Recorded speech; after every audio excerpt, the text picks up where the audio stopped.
Good evening, everyone. Welcome to the work session of the Rutherford County School Board. First order of business is the Pledge of Allegiance, led tonight by Mr. Wayne Blair. I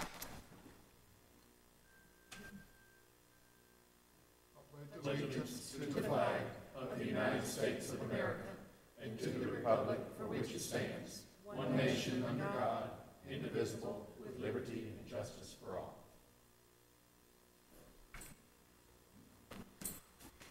Thank you, Mr. Blair. If the audience would join the board in a moment of silence, please.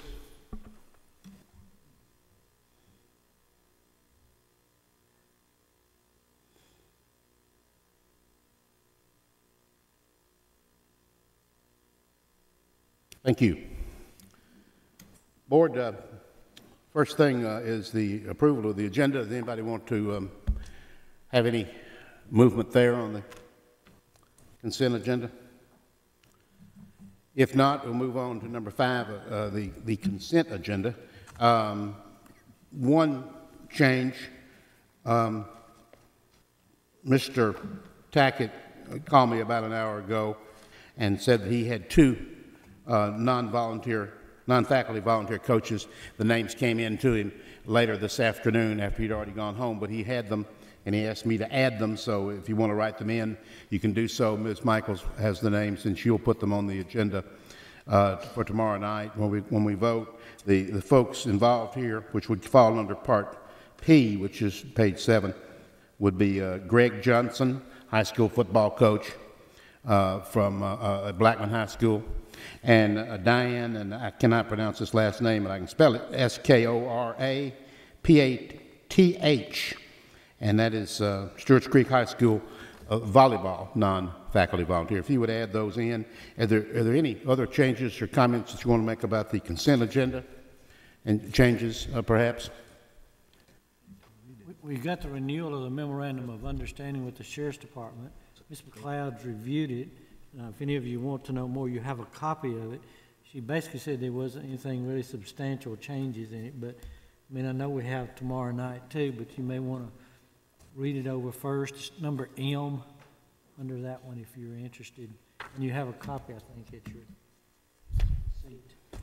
Anything else? If not tomorrow night, we may or may not have visitors, which brings us to number 7, I believe, facilities. And Mr. Director, if you're ready to go, roof inspections and consulting services proposal. All right, and this is professional services, which is kind of the difference, but this is roof inspection and consulting service proposal. At the request of the Rutherford County Schools Engineering and Construction Department, Consolidated Roofing Inspections has submitted a proposal for roof inspections and consulting services. These services include working with the architect on roof designs, review of all contractor roofing documents, including warranty, attend pre-construction meeting, and layout expectation and requirements for roofs, to inspect, report, and write punch lists on capital improvement roofs and portables, facilitate, write, and approve roofing specification and changes, to issue roofing progress reports. The cost of these proposals are as follows. New roof construction, 1.75% per cost of roof. Re-roofing would be 1.75% per cost of roof. Existing roofs would be $475 per school, and portable buildings, $75 per building. Consolidated Roofing Inspection has been doing roofing inspections and consulting for Rutherford County Schools for approximately 15 years. They are a big part of the reason for the success of our roofing and re-roofing projects. A few board members may recall the issues of leaky roofs that continuously plagued the system in those days. Mr. Dan Sinclair and Consolidated Roofing Inspections helped us work through those issues and resolve them. His company has been in the past and still is an asset to Rutherford County Schools, the citizens and our students, helping with everything from roof designs to preventive maintenance. This proposal, if approved, is renewable yearly for the next 5 years. And the motion will be to recommend approval of the motion to approve Consolidated Roofing Inspections proposals as presented. That motion will be made tomorrow night. Is there comments, questions, anything tonight that anybody wants to know? Early in my career on this board, Oakland High School having leaks in their library and had to put big trash cans all over the building, and And since that time, we've had none of those issues, and part of that is because of this program. So I'll always remember the Oakland leaks because the roofing was so poor. Mr. Estes may remember those as well. I'm not sure. Did you know the librarian over there? I know her, and I got volunteered to help move. I'm sure you did. Mr. Clark, did you want to say something? I'm just going to say that I remember those days also. 12 or 13 years ago, there were probably 6 or 7 buildings that we stick garbage cans in to catch water every time it came a good rain. And my life was miserable for a couple of years there. We got those resolved. So, Mr. Sinclair was part of it. So we need his help. Mr. Holliday? How long has Mr. Sinclair been helping us? Or going on 15 years, probably. Okay. The most recent contract that we've had with him, was it a 5-year contract? It was renewable every year for 5 years. And we're looking at 1.75, 1.75, 475, 75. Is there any relative number of what it was? I understand, we've presented very effectively what it is, but I'm expecting that this is a little bit of an increase, but how much are we going up? Very little, maybe 0.05% on some of it. As a matter of fact, his contract is not even calling for a percentage increase in the next 5 years. Okay, that is excellent. Okay, his performance is unquestioned. His performance and what he's brought to this school is outstanding. The fact that he's also being very frugal and quite frankly generous in his manner of doing business with us is a credit to his character in business as well as your skills in negotiating. So thank you for that. Any other comments? Part B. Part B is the Siegel High School softball building. Mr. Larry Creasy has requested permission to build a 50-foot by 100-foot indoor heating facility and locker room for the softball team at Siegel High School.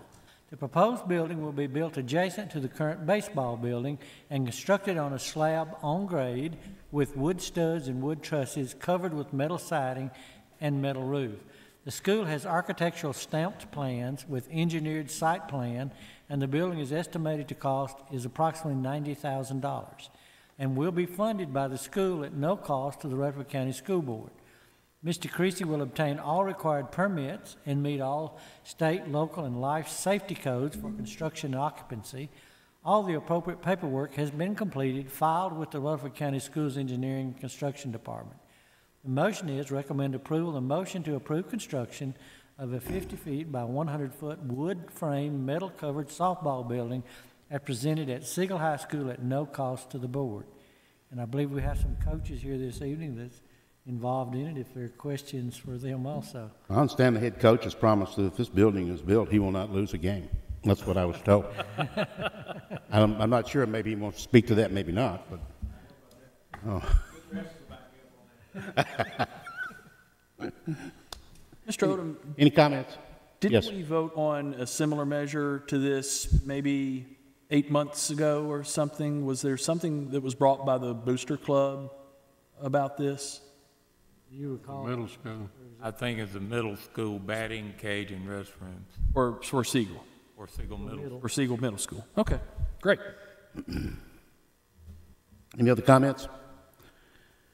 Part C. Part C is the Stewart's Creek High School agricultural barn. Dr. Clark Harrell has requested permission to construct a 30 feet by 50-foot barn adjacent to the existing greenhouse at Stewart's Creek High School. This is a pole barn with engineered trusses for an open span with metal siding and roofing. The structure will serve to enhance the experience of the small animal, large animal veterinary science students and provide the flexibility for students to raise and research livestock as part of their FFA experience. The estimated cost is $13,000, subject to a bid. and the project will be funded by the Stewart's Creek High School and their Ag Department at no cost to the Rutherford County School Board. Dr. Harrell and his team will adhere to all state and local building and life safety codes for construction occupancy. All of the appropriate paperwork has been completed and filed with the Engineering and Construction Department. Recommend approval. The motion is to approve construction of a 30-foot by 50-foot pole barn at Stewart's Creek High School as presented at no cost to the board. It was really interesting to watch the Japanese visitors when they visited that veterinary section the other day with all the animals there of all different types. So are they going to house animals? They already have them. Chickens, goats. What else they got? And then there's a lot inside. There was about 30 different animals inside. I don't know that I knew. Cages. Oh, yeah. They actually, as part of the thing, they do trimming for the public to groom your dog, I should say. And it's kind of an outside entrance. I knew that, but as far as actually housing animals and keep. Yeah, yeah. Prairie dog. So will there be a livestock pen on campus? There's already one there. Yes, I need to ride by. If you need a couple of goats for your yard, I'm sure they'd rent you. I need to ride around the building rather than just in front of it. Is there a reasonable boundary of weight or size or that we're going to house? The space they have available is a self-limiting thing. They're not talking at this point, I don't think, about any large cows. They just don't have enough acreage there to do it. Basically.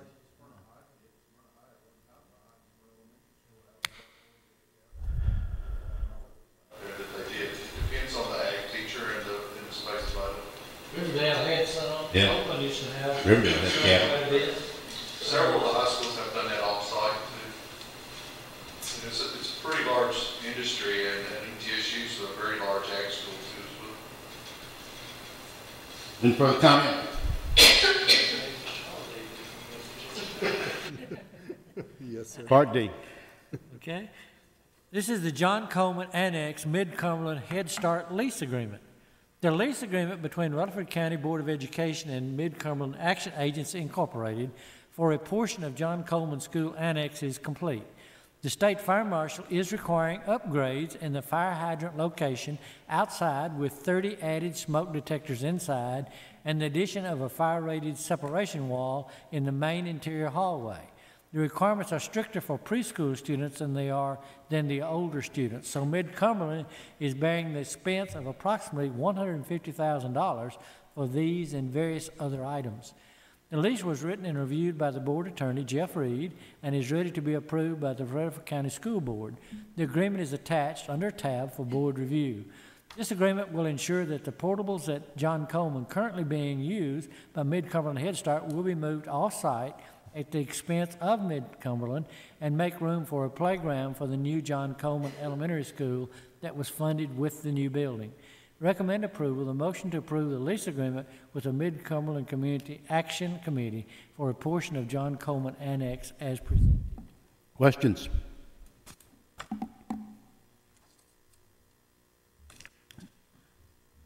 Getting those children out of trailer classrooms too.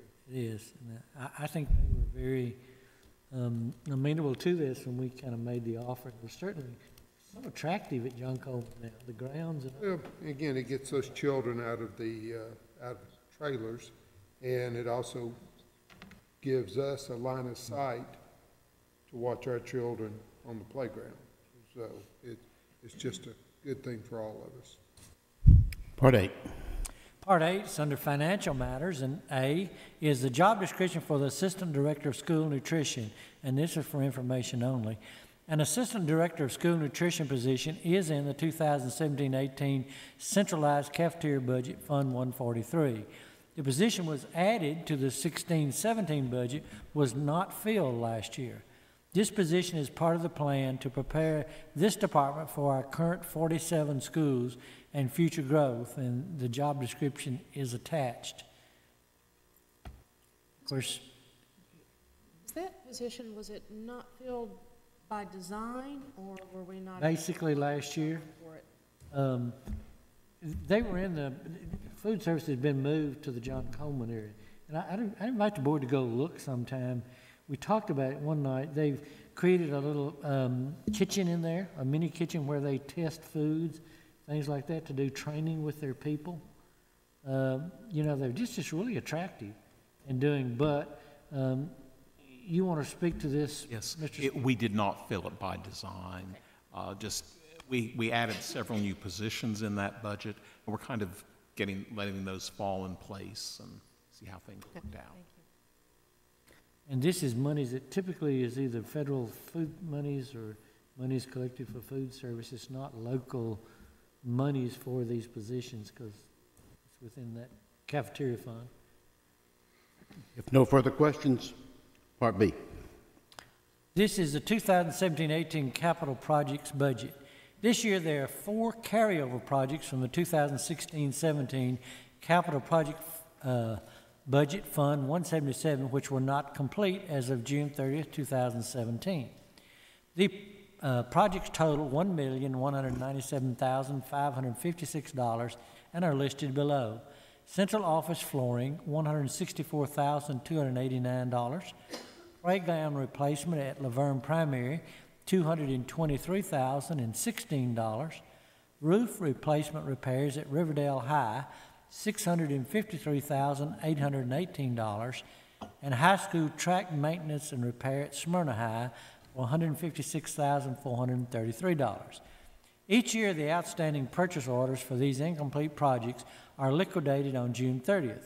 Then an amendment must be approved to take the leftover funds from these projects out of the fund balance committed for capital projects in order to rebudget these projects so they can be finished. The opening fund balance for this fund is $4,212,222 and will be $3,017,666 after the amendment. Recommend approval. The motion is to amend $1,197,556 from the Fund 177 account 34685 committed for capital projects and to increase the budget for maintenance and repair services 91-300-335 by $1,197,556 in order to rebudget the incomplete 2016-17 projects so they can be finished. And if people are watching this on television, by state law, monies, if it's not expended by June the 30th, goes in ending fund balance, then we have to go back to the commission to get it put back in the line items. So this happens every year. Anything that's not totally liquidated at the end of June cycles back through. So we have to take it to the commission, so that's why that's on this agenda. Comments from anyone? Questions? Part C. Part C is the general purpose school budget amendments. This is approval of the Career and Technical Education Equipment Grant and related amendment. The CTE Equipment Grant Action Plan, the CTE Equipment Grant, is presented for approval for the funding period of August the 2nd, 2017, June 30th, 2018. The grant is for $556,300.49 and will flow through the general purpose school budget, which needs to be amended. The CTE Equipment Grant provides funding for the advanced manufacturing programs of study and health science programs of study equipment. Recommend approval of the motion to approve the CTE Equipment Grant for $556,300.49 to provide funding for CTE equipment from the advanced manufacturing programs of study and the health science programs of study, and to amend the 2017-18 general purpose school budget by the $566,301 in vocational equipment revenues, account 46640, and to increase expenditures for vocational equipment account 71300-730 by $556,301. This is the grant that Ms. Pilgrim submitted to the state for approval. The governor put some special monies in this year, the legislature did, for some grants. And it was limited. It was limited to the health science and the mechanics side, but we've had some advertisement. I actually read about it in a national publication the other day that we had received this to go to basically our mechatronics program and our health science program. So again, this is accepting money from the state to add to our budget. Ms. Pilgrim is here if you have questions. She's the expert. Is there a limitation on this fund or this money that we have to spend it within a 1-year period? She's shaking her head, yes. Okay. Okay. We won't have any trouble doing that, though, will we? It's already requisitioned. Very good. She actually looked at what we needed, it built the cost, and wrote the grant. Perfect. And they actually reduced $10,000 maybe from what you originally asked for, but she worked ahead of time with the requisition of what was going to cost, what we needed to build the grant. And that's why we get them a lot of times, because they're very complete when the state sees what we're going to do with it. The methodology works. Great job. Great job. Yes. Part 2. 2 is something new. It's unassigned fund balance transfer to committed for education for Rockville High operating costs. This amendment transfers $2,500,000 from the general purpose school fund unassigned fund balance account 39,000 to account 34,655 Committee for Education for Rockville High operating costs in the general purpose school fund. The board and the commission will be able to appropriate these funds in the 2019-20 budget towards the additional operating costs that will incur with the opening of Rockville High School. Recommend approval of the motion to amend $2,500,000 from the general purpose school fund unassigned fund balance account 3,900 to account 34,655 Committee for Education in order to help fund Rockville High operating costs in the 2020 general purpose school fund budget. Let me speak to this just a moment, if Mr. Chairman. Certainly. Mr. Sandvik and I did attend the Budget and Finance Investment Committee the other night. One of the things that came up when we asked for funding for Rockville High and approval for it, they start talking about what's it going to cost to open it. Some of the estimated figures now, because that first year cost is close to $5 million. And so very often, if we were to come and ask for something else, they start bringing up to us, well, you're going to have to open Rockville High. This was a good year in that we did receive some growth funds and things like that. Also, if you recall, in some years where we had the monies left in ending fund balance, they decided to move a penny here, or they had it all. So we asked them the other night, how open are you to committing on the front end another line item to help open Rockville High School? Ones where I didn't say they weren't tempted or we weren't tempted to spend, but in essence, to try to build this opening cost for it. And I think it was unanimous. I didn't find anybody that was opposed to it and thought it was a good idea. So we're bringing it to you tonight kind of with that thought. But if you have additional questions, you know, if at the end of this year we could put the other $2.5 million or some towards that, we're getting towards an estimated $5 million opening cost. When you say operating, is this payroll? Well, what the first year is always higher, because you got to hire all of the new office staff, all of the new, you have new administrators, you have new custodians. The first year, of course, it will be recurring. It'll have to be built into the budget subsequent. But the first year is one of the toughest years to kind of do that transition to build it in. So this kind of gets you through that first year of hiring all the new positions that it takes to staff a high school. And our BEP funding, it comes kind of retroactive. Runs basically a year behind with your growth funds too. And with a new school, you get no positions. Your positions are driven by the previous year's schools. Runs a year behind. So you get the teaching positions in growth and all those that are driven by total enrollment, but that new school, and you've got a lot of staff positions at a high school, and we get no BEP funding for them in that first year. You've done something to this with the capital outlay, and that sort of thing, but that was pennies directly from the tax rate, but this is all an internal.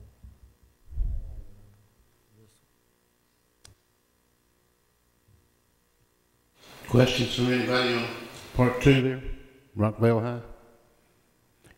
Okay, before we get to 9, Mr. Director, it is my intention tomorrow night to approve these, if that's what you want to do, at least consider these in a block. We did this publicly already. It's already been on TV one time.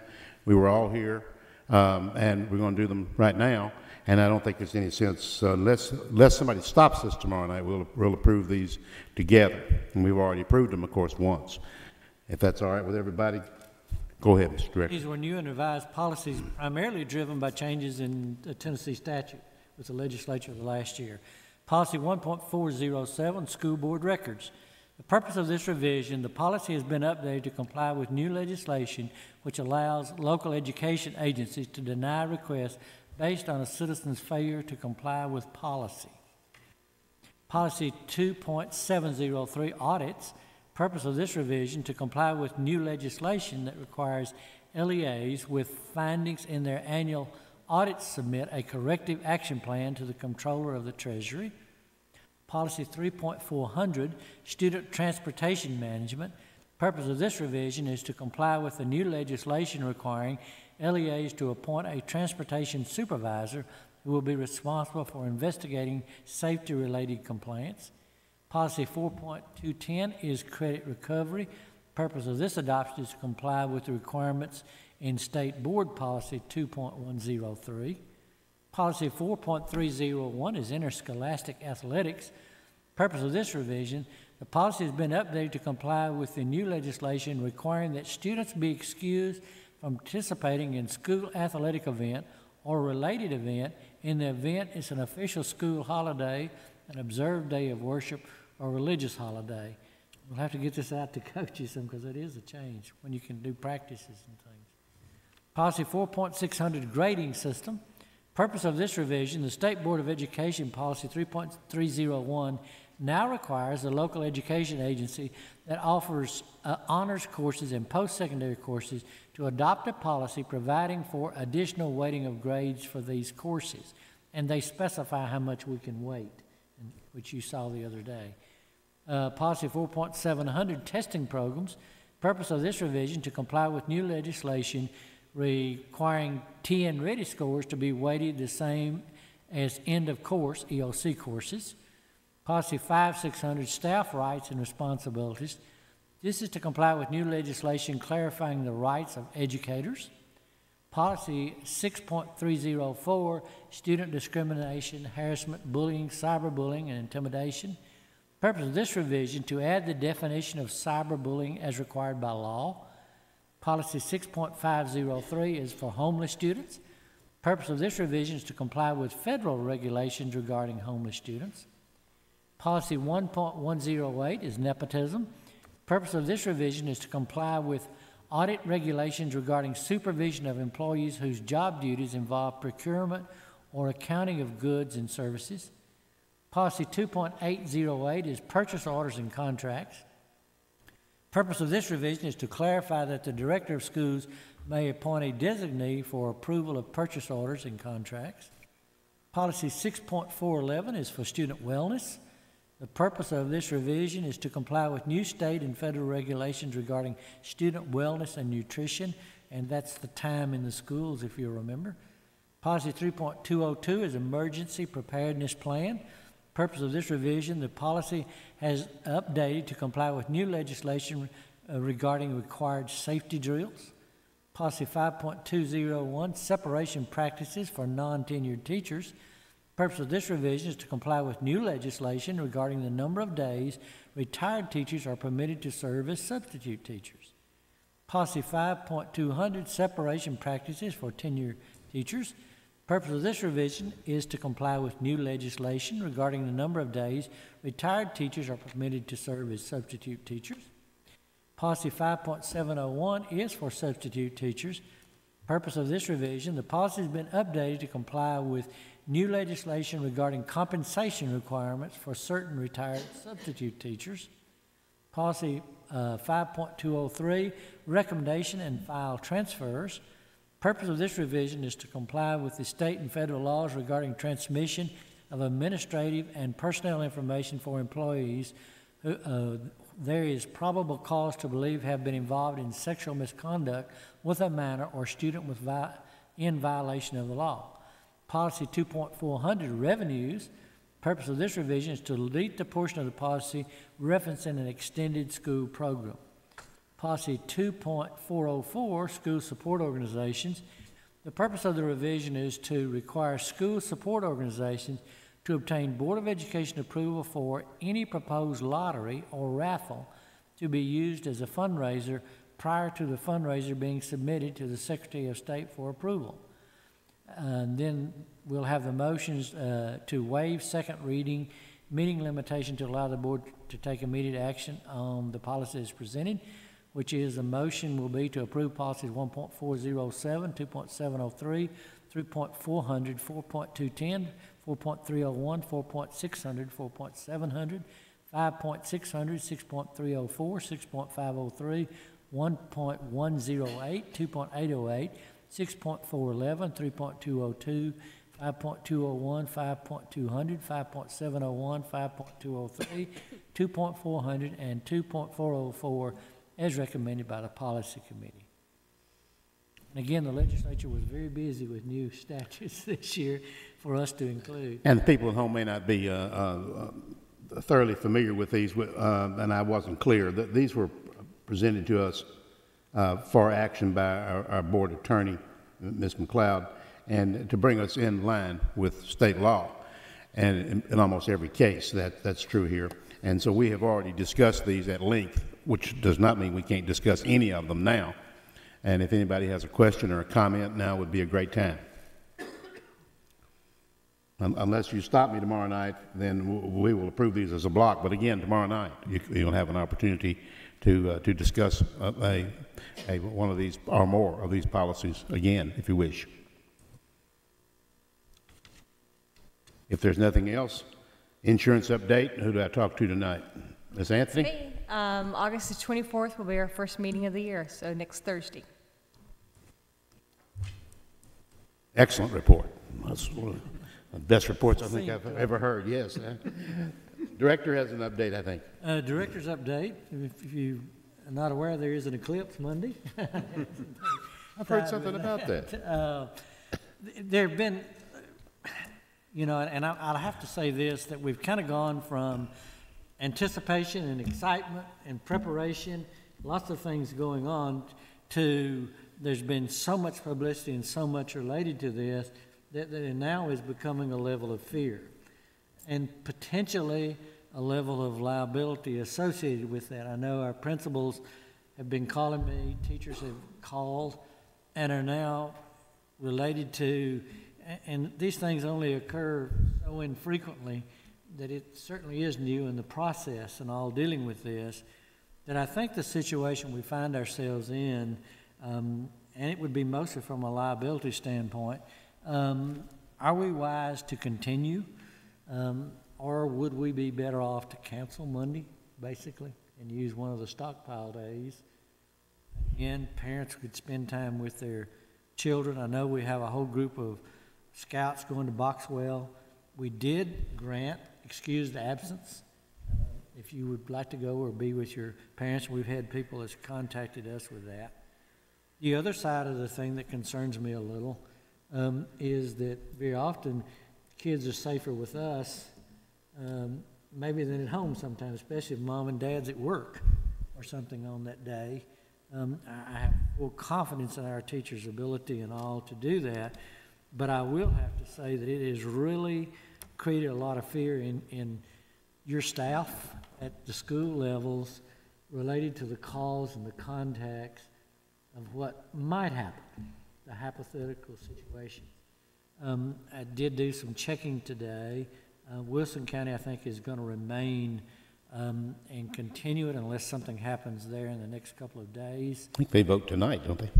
Possibly. They had a motion last night. It didn't get a second to cancel, but they're doing some things quite different. They're going to keep some of the kindergarten and lower grades, they're not going to let them go outside. They're going to get to view the darkness when it comes, but maybe go out in that. You know, and people are worried about the young kids. I'm also have concerns about some of the middle school and high school invincible guys, maybe, that may not realize how dangerous this might be. You know, we've had an optometrist, a couple of them I know that I've heard from.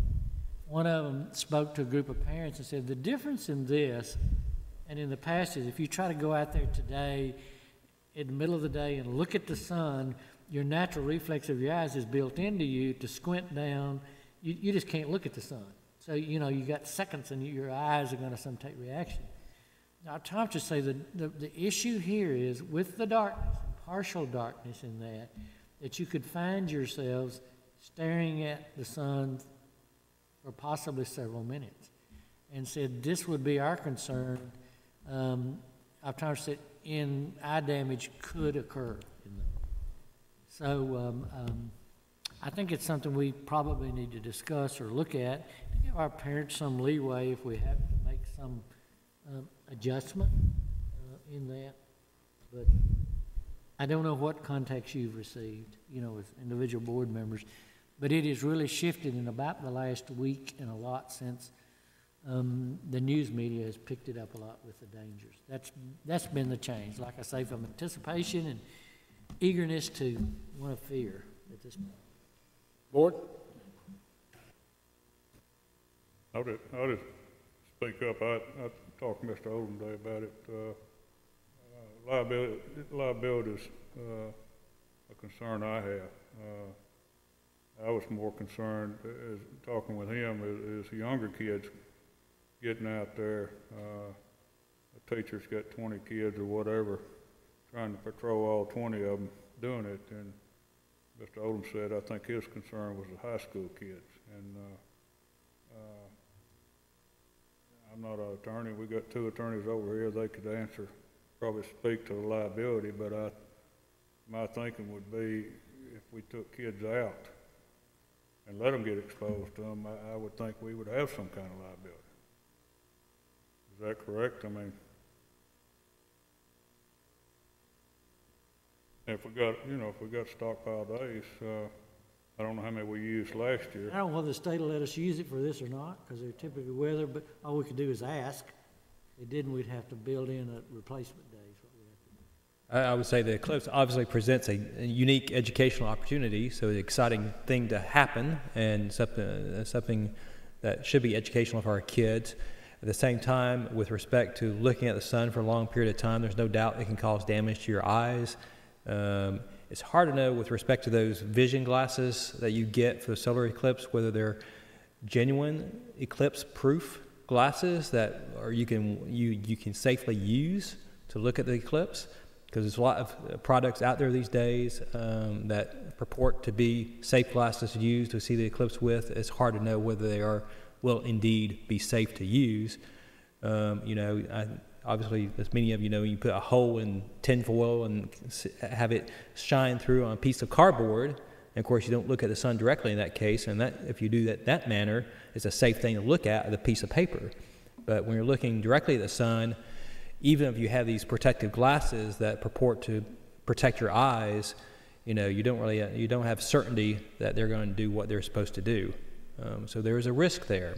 Certainly, if we send our kids out and have them look through glasses that we provide, saying these are glasses that are to be safe to use with the eclipse, and someone has an eye injury, there could be liability potentially for us in that case if we provided the glasses.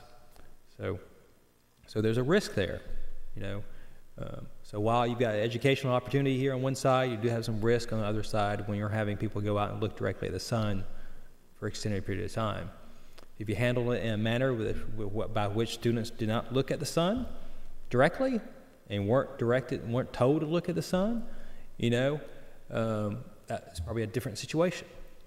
But I don't know what all the plans are at different schools. I would envision the schools all have different plans, and all the teachers have different plans, and there's probably no uniform educational program throughout the entire system to deal with it.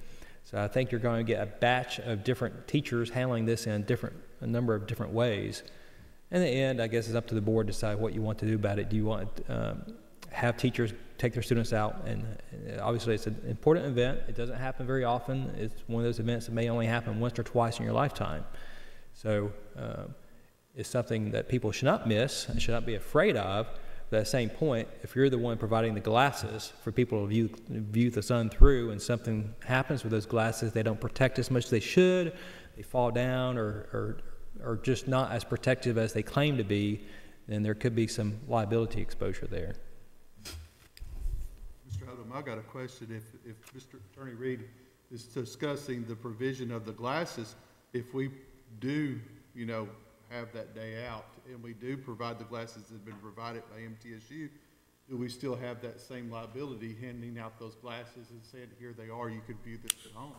I think it's got the correct number on the back. Yeah, it's got the MTSUs of the level it's supposed to be, if people will use them correctly. Right, and I don't, yeah. So there's a risk there, so yes. Yeah, it's up to the board to decide this is why you get elected to make these important decisions. So, I'm worried both ways, really. I think we have liability for sure here, but I know if we have a snow day, which I know is different because many of our outlying roads are perhaps dangerous or not as safe as we would like them to be for our buses to run, so we cancel school.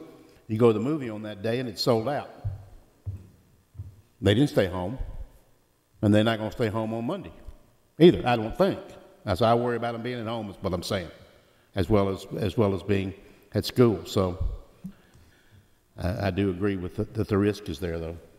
And I hate losing the instructional day, and also that some of the children that we have in our system, that breakfast and lunch, they count on. But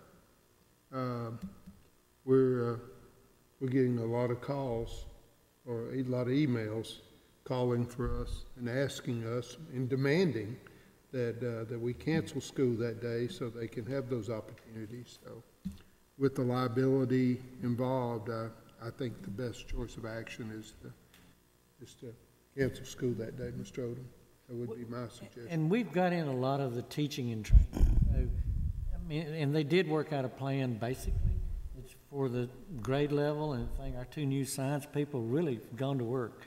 They've done a lot of curriculum, what to do with the NASA tapes and that sort of thing. And so a lot of the teaching has been done about what to expect, what it will look like, what will be involved. The missing piece is the actual eclipse, and if it's clear that day and you can see an eclipse and not rainy or something, but that would be the missing piece. But actually, we've done much of the instruction piece, thank goodness. A lot of that has been done, that part of it. Well, you can watch it coming across the country on television. I mean, some of those people are doing 4 hours of, and you're going to be able to see it on national television, I know. But, so I don't know how important it is that you go out in your yard, but perhaps it is. I don't know. But what did Murfreesboro City do? Does anybody know? I talked to her today. They were still evaluating it, too. Oh, we're looking into that comment now. Yeah. I think Well, Nashville was out, then they were in, and now they're out, right? So I don't know why they changed their mind the third time, but at any rate, but maybe it was we are here. It's what, 30 seconds of totality? Is that? It's, yeah. One of them told me this morning, yeah. But I mean, we're on the fringe. The more northern part of Rutherford County, for example, John Coleman is over a minute, 4 seconds to a little bit more than a minute, 4 seconds depending on that latitude. But the further south of Rutherford County, shorter, and even some areas may not even have any totality. Some of Rockville and Eagle, I think, do not. Yeah, it's about a 70-mile swath, I believe, isn't it? Yes, sir. There was some things expressed a little bit about the bus times, because, I kind of think once the full eclipse has occurred and light starts coming back, kids are not going to be paying a whole lot of attention to it. You are beginning to load some of your buses towards the latter end of it, you know, because your transportation routes for the schools that get out about 2:30. There's a few of those that will start picking up kids before it's totally gone, put it that way. One thing is guaranteed, whatever decision we make, Yes, sir. there's going to be some adverse opinions. So, you know, we just got to do the best we can do. If we have the day of school and we don't allow lower grades to view the eclipse, and we excuse practically any and all absences, what's the downside to having the day of school? You know, the teacher's concern was, will the kids do what we tell them to do when we go outside dealing with the glass? And I understand that at the All lower of that is grades. hypothetical. There's no downside to having school other than will they do what you tell them to do in the time frame you tell them to do it, and how much liability is it when you're the one that takes them out? I know some of the high schools were talking about an hour or so, possibly outside. One school was building their walk for their fundraising kind of thing around this same time, which, you know, again, Well, they've thought about it. I mean, they violently thought about it. if we have the school day and we have 25% of our students or 50% of our students out, does that not affect our daily average attendance and what the state will pay? Most of your attendance, most is ADM membership funding covers most of it. Average daily transported though, as far as bus transportation numbers on that could affect some funding and stuff like that a little bit. So in that case, Probably not a major issue from the membership side. but in that situation, if we could use a stockpile day, then we would not take the financial hit either, correct? Correct. And we would not lose a day of instruction. If we have an unexcused absence, I think I can safely say, in many cases, we're going to lose a considerable amount of instruction. Now, I'll just say that. I think that's going to happen. I do know some of the workplaces are adjusting their schedules so that employees can be off. Nissan is doing that. Are they? I did hear lots of doctors' offices and things like that, dentists and many things like that were closing early, that sort of thing, large numbers. And some of our elementary schools, I know they had their parents, and we did the opt-out for them, and they're letting parents, you can come and watch it with your child if you'd like to come, you can do that. That becomes a little more problematic, though, with middle and high school if you start having outsiders come in. Again, with that, and I don't see a lot of problem with most of our K-5, and they were planning to do that. We also have, I think, some of our schools that have made field trip type arrangements as well, like I believe that there's middle school classes that are supposed to go over to MTSU. Is that, do you? I'm not sure how many of them.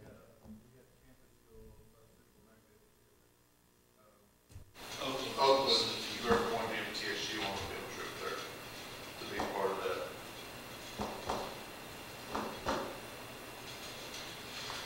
Well, Mr. Estes. After 21 years in high school, there's going to be some high school student that will look at it without putting anything on their eyes, not going to follow directions. That's just going to happen. Hope it is I don't only care which one. high school it is. It may be one at all of them. Well, Mr. Estes is right. I think. I hope he's wrong, but I doubt it. We got 40-some-odd thousand kids. Somebody could make a mistake. No, there's no question about it. Probably be a high school boy who thinks nothing will hurt him. Am I right, Mr. Teacher? They cannot be harmed until they are. And then well, I get the impression that somebody's going to have a motion tomorrow night, and I guess we'll wait and see what it is. Well, some people may contact you. You may start getting some other emails. I don't know. But you need some time to think about it, because you would have to wait till tomorrow night to vote, I think. Right. With no motion, we go to school, right? Yes, I guess that's correct. Okay.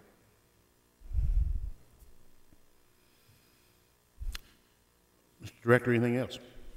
No, sir. We haven't had much said from the state or anything, new information. As far as I know, the state has not received approval of their ESSA plan. If they have not submitted it to us. So, again, we're kind of into school and trying to see exactly what are some of the requirements and things. But apparently, and I see the Federal Relations Network updated, I don't think Tennessee, at this point, as far as we know, has received their approval back, even though they were one of the initial ones that submitted. I think I have seen 3 versions of it. They're posted on the website, State Department of Education. So there's some interaction between the feds and the state to try to get it aligned. Comments from board members? Anything else, Mr. Director? Okay, Ms. Moore, everything quiet on the state legislature front? Are still quiet. So far? Report. So far it's quiet. Mr. Holliday, I know everything is very quiet in Washington. Nothing going on at all. Exactly. Do you have any kind of report tonight? Not tonight. They're on recess, of course. Okay. General discussion by board members. Thank you, Ms. Moore. Thank you, Mr. Holliday. General discussion by anyone? Chairman, I'd like to bring something up for the board to consider on volunteer coaches. Currently, that comes before the board, and we decide if we approve those coaches. In an emergency type situation, and we've got one where a volunteer coach has quit, and they need to replace that coach, but due to the timing, it's not going to happen. So what I'd like to propose is that we, in emergency type situations, is maybe let Mr. Tackett or Mr. Odom approve those emergency situations, and just contact the board and let us know what's going on. I would agree. I would. Mr. Reed, Ms. McLeod, that okay, you think? As long as somebody approves them for the liability insurance side. Would that be appropriate to be approved by the executive committee of the board and disclosed to the board in the next scheduled board meeting? I mean, we have that method for emergency expenditures. We have that method for emergency circumstances. If we're talking about it's been characterized as an emergency need for a coach, if the executive board were to approve that, chairman, vice chairman, and the director are in agreement, and then the board is informed at the next board meeting, that would be in keeping with the emergency provisions that are elsewhere in our policy. Well, that's certainly okay with me. I would assume that Mr. Estes, it's all right with him. He's vice chair. And was the situation now that Mr. Young is talking about is that this exists today. And we meet tomorrow night. And we don't meet again until mid-September, actually after that, as a matter of fact. Well, that's, 4 games into the year. And I assume they want that football coach on duty as soon as possible, which would be Wednesday, I guess. And I would have no problem, but it comes to Mr. Odom anyway, and if you want to check with Mr. Estes or myself, that would be all right. As long as we're legally covered for insurance, things like that would be my only concern tonight. Mr. Reed, is there a problem with us delegating this duty of approving volunteer coaches to the director of schools? I think what you're talking about doing this is, are you talking about doing it on broader arrangement than just emergency basis? Yes, sir, I am. It's what the whole approval of volunteer coaches is something the board wanted to do several years ago. So that's where it came from. Because at one point there were a bunch of volunteer coaches out there that no one really knew how they got approved, where they came from, and the board wanted to have a better control, an idea of how that developed and how supplements may get paid and things like that. And that's kind of how that evolved to come before the board to get approved by the board. So that's the reason for it. That's where it came from. If the board chooses to handle the matter in a different way and delegate that to the director of schools, to Mr. Tackett or whoever, that would be when the board's discretion to do. So I think it's something you could do if you chose to do that. I think we're just, main thing we're talking about is just emergency situation only. I think that's the immediate proposal Mr. Young made tonight, and I think Mr. Blair was talking about maybe addressing something broader than that. And it's ultimately what the board decides to do. I think that if you do want the executive committee to review those decisions on an emergency basis, certainly that would be appropriate. I do agree with Mr. Holliday that would be consistent with respect to emergency expenditures. At the same token, if you want to just delegate that to the director of schools or Mr. Tackett, you could do that as well. So My concern with eliminating public disclosure of this, and in effect, if you check with all the board members and everybody says good, and as it was originally offered here in this emergency situation, then it never appears on a written agenda for the public to be able to see and scrutinize. And what was happening before, and I'm going to point the finger at exactly what I recall, is we had a band director's wife who was being color guard instructor, and there were thousands of dollars of additional monies that were being paid from the band boosters to that individual, and there was concern about how much money are we sending directly to, a certain individual, and is that really the most qualified individual, or is it just somebody's friend or something of that nature? Public disclosure here, I think, has a place, and I think that it's appropriate at some point, for public disclosure to occur. I see Ms. McLeod has come up. Did I say something wrong? No, just a reminder that TWSAA sports require board approval for non-faculty volunteer coaches. So if you wanted to do something in the interim on an emergency basis, I think that would probably be fine in the short term, but it ultimately would have to be placed on the board agenda for board approval for TWSAA sports. I think what you're referring to, Mr. Holliday, is we merged at some point several years ago the approval of the non-faculty volunteer coaches and the approval of supplements for non-faculty volunteer coaches. So there are two reasons why they're on the agenda for your approval. One is because TWSAA requires them for those sports, and two is you wanted to be knowledgeable about the supplements that were being paid across the board. But for those TWSAA sports, you do have to approve non-faculty volunteer coaches. It takes care of that. Mr. Tackett contacted the TWSAA, but I don't know exactly what questions were asked. And they may have been okay with just an emergency thing if it came back to the board, I'm not sure. But they gave him a tentative, okay, am I right on that? Yeah, they said as long as the board appointed someone, that they would be okay with that. And I do think that probably they would have advised him that in the short term, if you're doing something short term for an emergency, that's probably okay. But ultimately, it would need to be on the agenda to be approved, would be my recommendation. And the public would see it. Right. Mm-hmm. And of course, if there's a supplement attached to it, it would also need to be on the agenda. Would you like for Ms. McLeod maybe to construct you a motion for tomorrow night or something? Oh, please. Sure. You want to try to do that? Is that okay? Put you on the spot. Give us something to start with. Mr.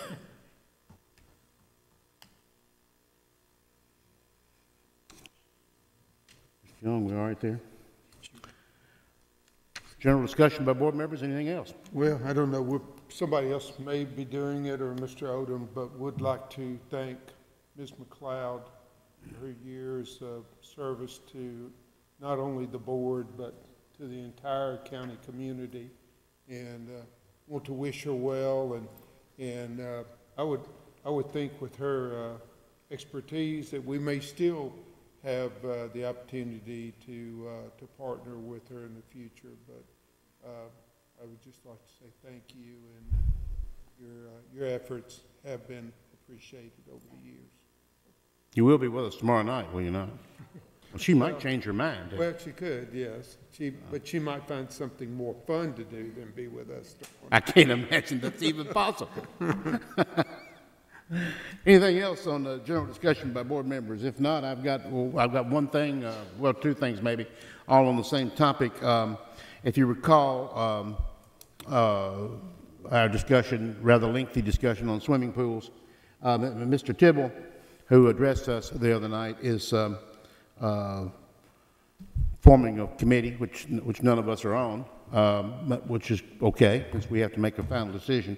But Mr. Tackett will absolutely be there, and our swimming coaches, as well as others, including city and county government. So I'd like to be a fly on the wall to hear that conversation. But anyway, I won't be. But anyway, and they will be presenting to us. I've requested it in writing, and that may not work, but he'll be presenting, for lack of a better word, solutions to the swimming pool problem in our work session in September. And I wanted to let you know that well ahead of time. And also, there's something about our swimming coaches that I did not know, really. I don't know why, but it's just ignorance, I guess. But the swimming coach, and we have 4 of them,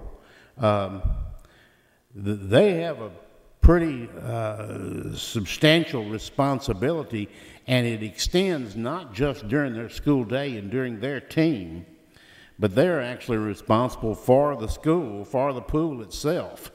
And these people are practicing, and they have to, late in the afternoon, on into the night, and coming in as early as 6 o'clock in the morning to swim. And the swimming coach has to be there. And we're not paying them near enough money to do that as a coaching supplement, in my judgment. Now, I haven't researched it, I haven't looked at it yet.